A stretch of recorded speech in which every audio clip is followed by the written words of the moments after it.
Chapter: The Little Taiga Dweller. More than 15 years have passed since I met Anastasia, the hermit of the Siberian taiga, and when I learned that she was going to bear my son, I took great pains to move Anastasia to the city of Novosibirsk, even going so far as to try to intervene physically. Back then, it seemed unacceptable to me for her to give birth in the taiga, and impossible to raise a child outside social institutions. At first, Anastasia's way of life in the taiga seemed strange to me, to put it mildly. But now, the way people live in today's giant cities seems even stranger. And when she was pregnant with our daughter and stayed in the taiga, as she'd done before with our son, my soul was joyous and calm. My views of life had changed radically in the course of 10 years. Had Anastasia wanted to give birth somewhere other than the taiga, even if she'd been in the best maternity ward in the capital, I'd have fallen into despair and depression, and I'd probably have worried constantly about our child's future if he ended up being raised and educated within today's societal institutions. I've rethought my priorities, and my views of life have changed.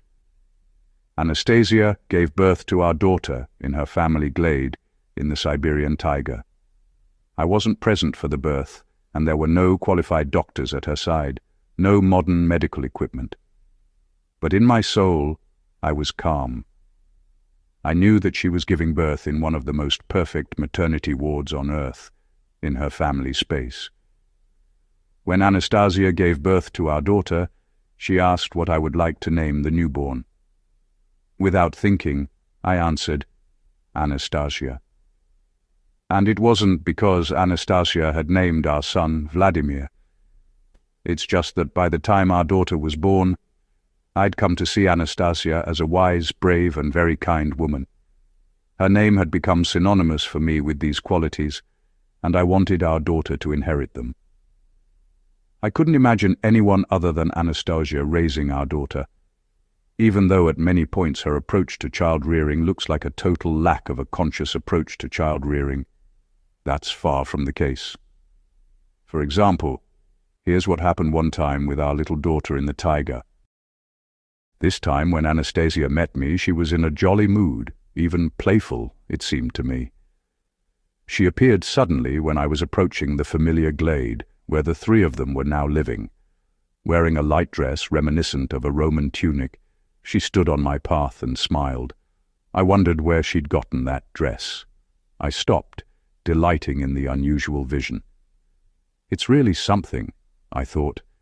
So much time has passed, and she's given birth to 2 children, but she looks just as young and extraordinarily beautiful as before. Look at me. I've grown old and grey, but she doesn't age a bit.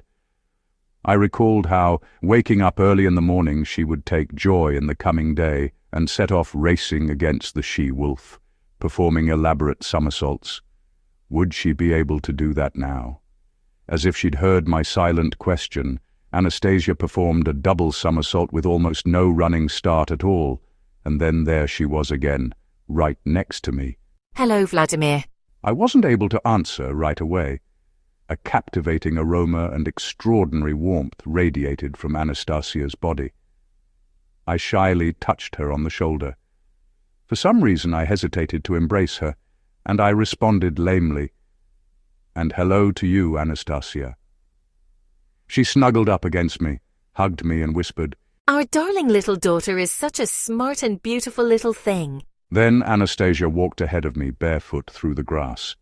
She stepped, putting one foot in front of the other, the way a model does on a runway. This wasn't the first time she'd done this, but every time she does it, her gait looks hilarious, and it raises my spirits. As we usually did, we headed straight to the lake to bathe after my trip. I already knew the purpose of this swim wasn't just so I could freshen up after traveling. The main point of it was to wash away all the smells that weren't native to this taiga glade. To do this, once I'd taken my first dip, Anastasia helped me give myself a brisk rub down with a paste she'd made of various herbs. Rubbing me all over, she joked, You're having less and less good food and your tummy is a little distended. It's dysbacteriosis. That's what the doctors say. Practically 90% of the population has it. Or maybe the whole problem is that the tummies don't have enough willpower.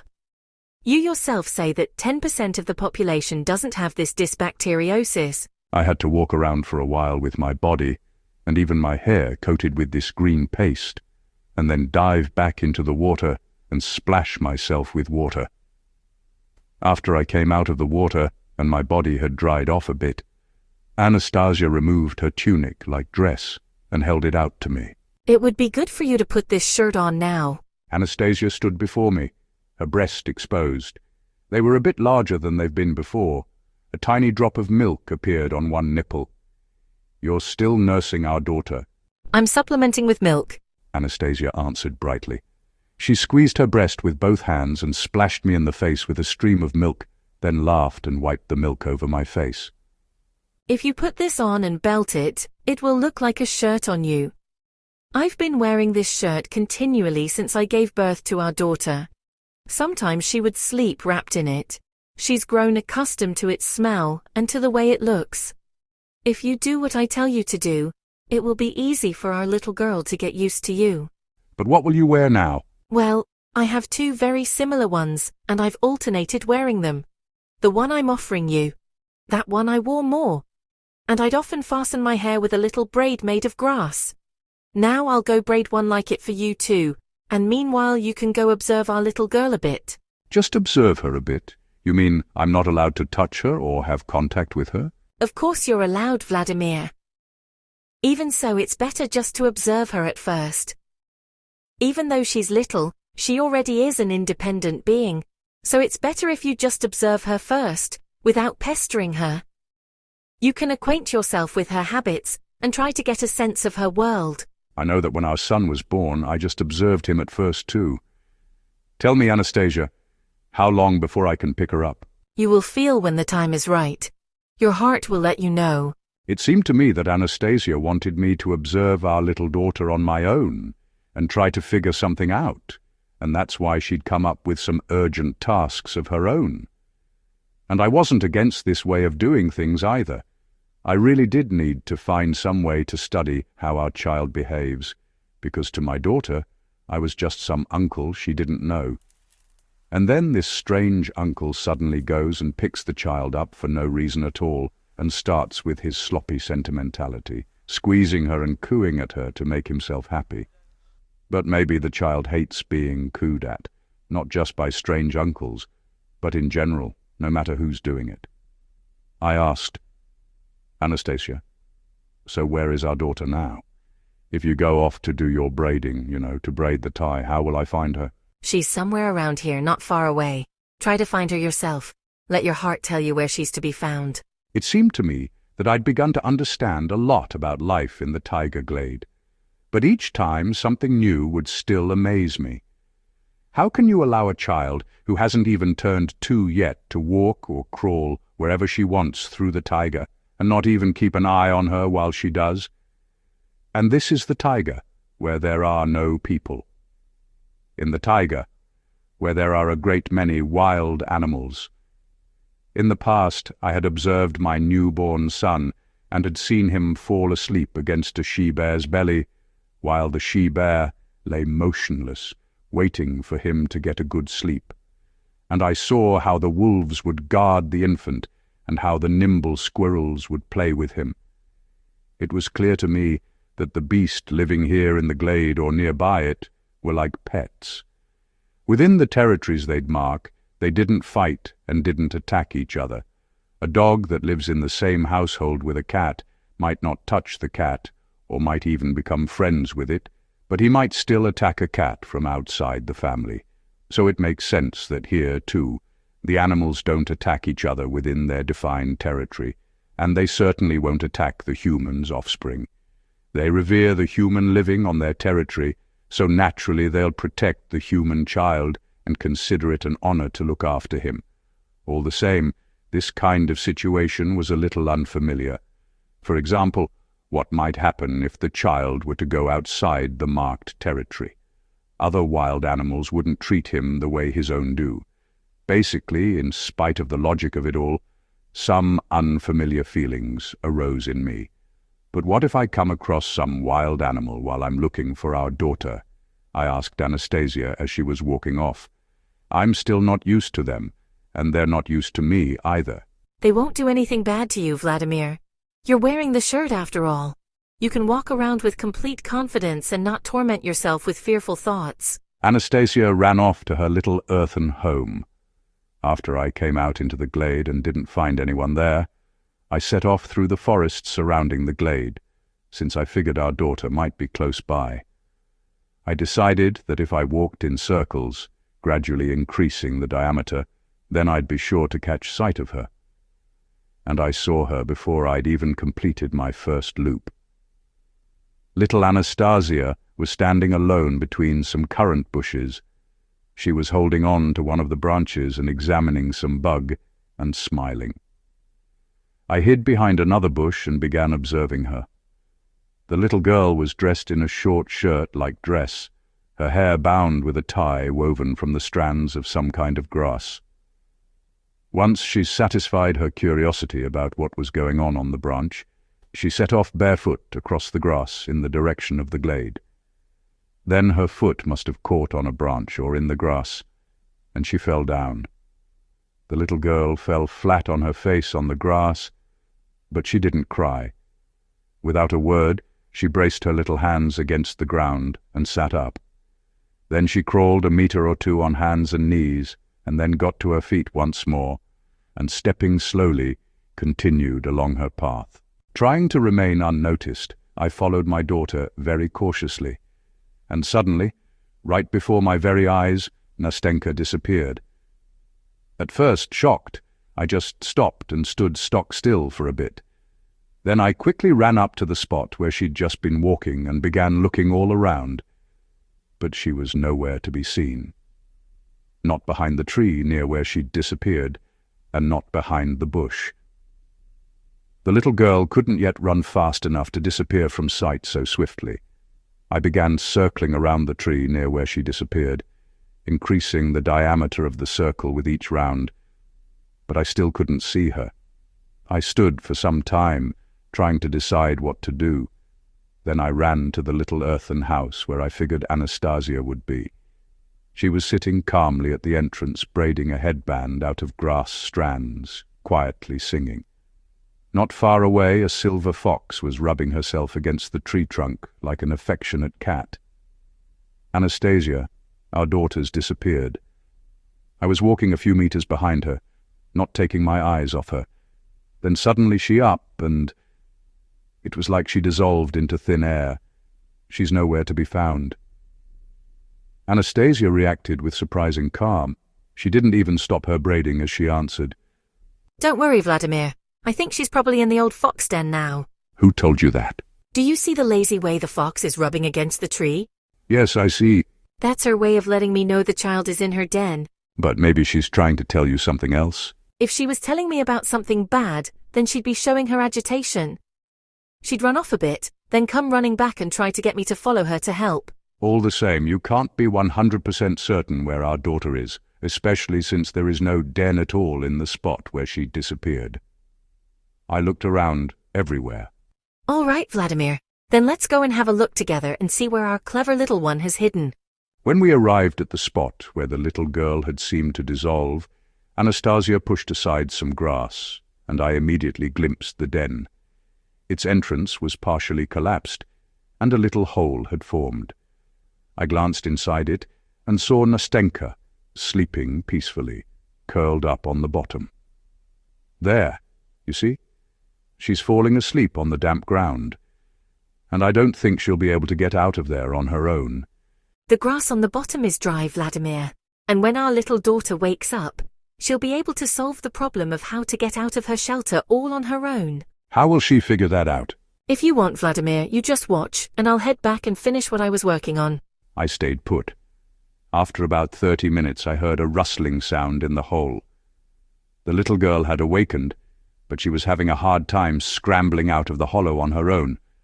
But she wasn't actually even trying very hard to do so. After making her first attempt and testing her own powers, She let out a sound, summoning someone. "Yahoo! Hey!" Not a cry, but an actual summons. And right away, the vixen that had been hanging around Anastasia earlier appeared. First she stood at the edge of her former den. She looked in, sniffed, and then, turning her back to the den, lowered her tail into it. The vixen tensed her muscles and slowly pulled the little girl who had grabbed onto her tail out of the den. The little girl trailed along behind the fox for about half a meter.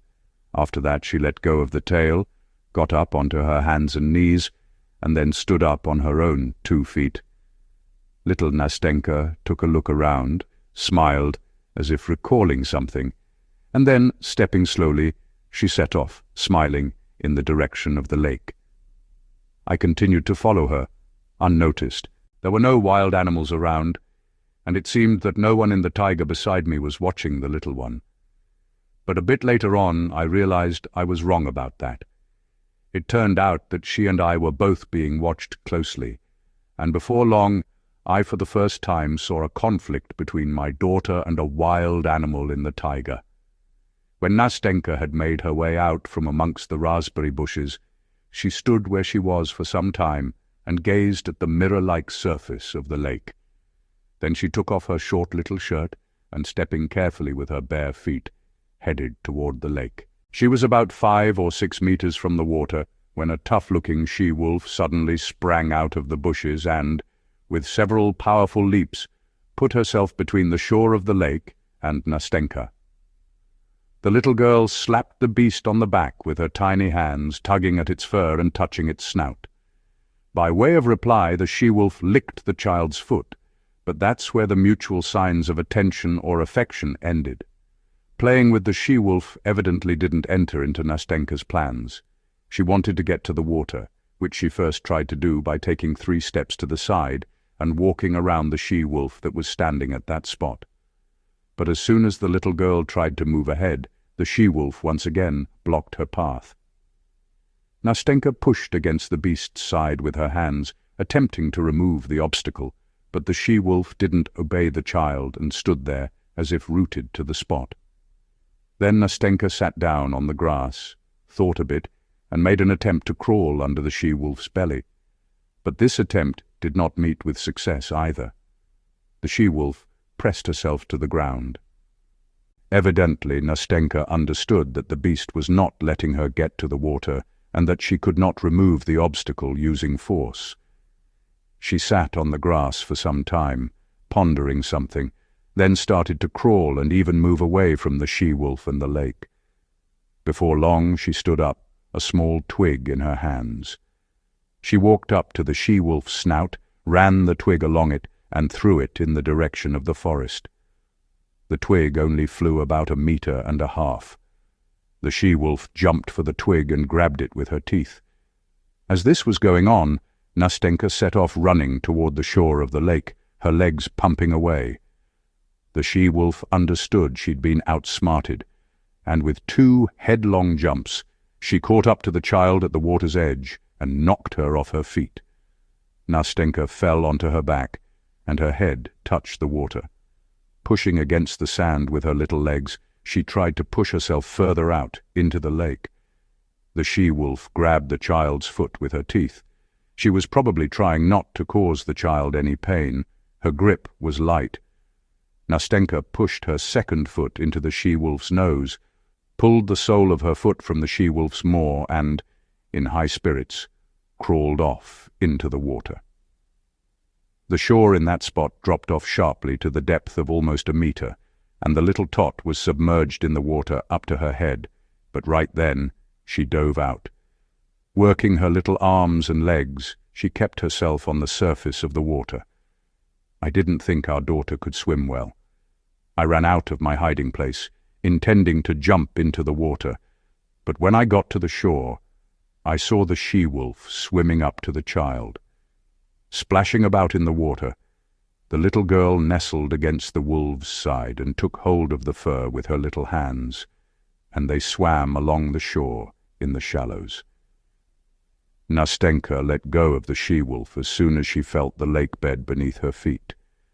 The wet she-wolf came out onto the shore and shook herself, the splashing spray glinting in the sun.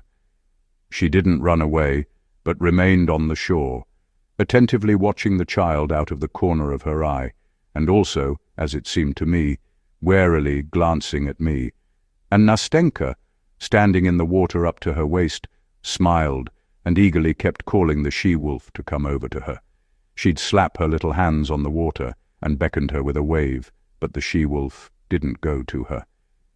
It's possible that the beast didn't like this watery business, or that the games in the lake seemed dangerous.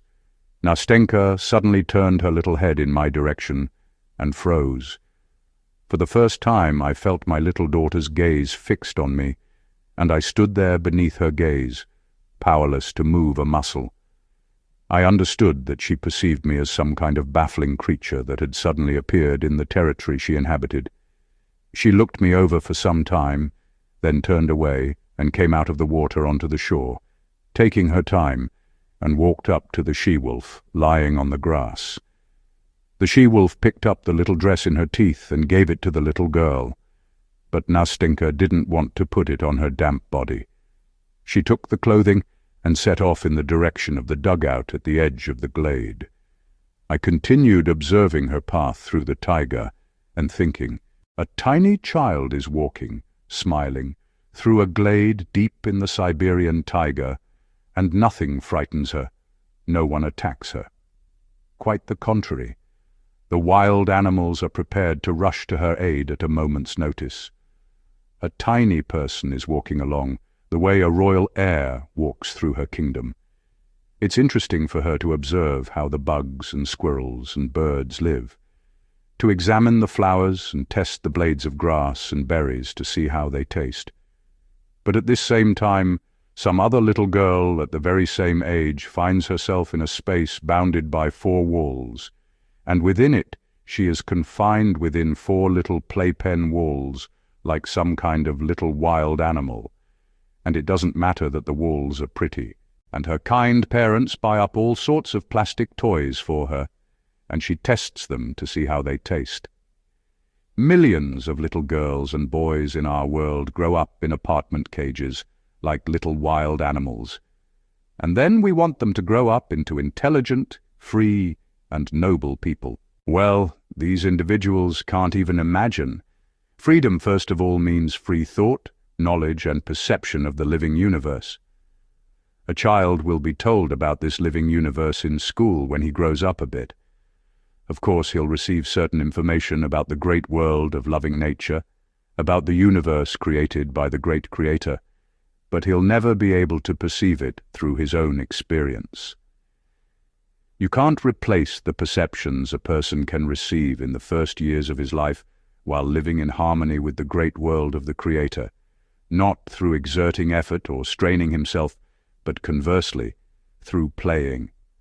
There are no school lessons or university lectures at all that can replace this. I'm not encouraging anyone to head out into the taiga with children. That would be idiotic. Even so, we have to do something.